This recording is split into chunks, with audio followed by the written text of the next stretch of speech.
سلام علیکم. خوش آمدین. خوش آمدید.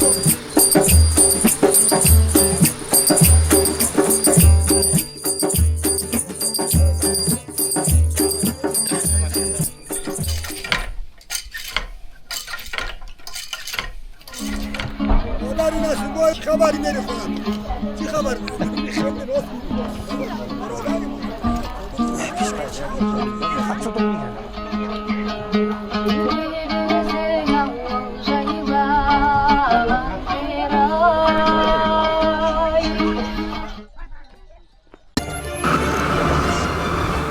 افغان بسیم افتخار دارد که اولین شبکه ازمایشی خدمات 5G در افغانستان است و افغانها را با جهان دیجیتال متصل می سازد.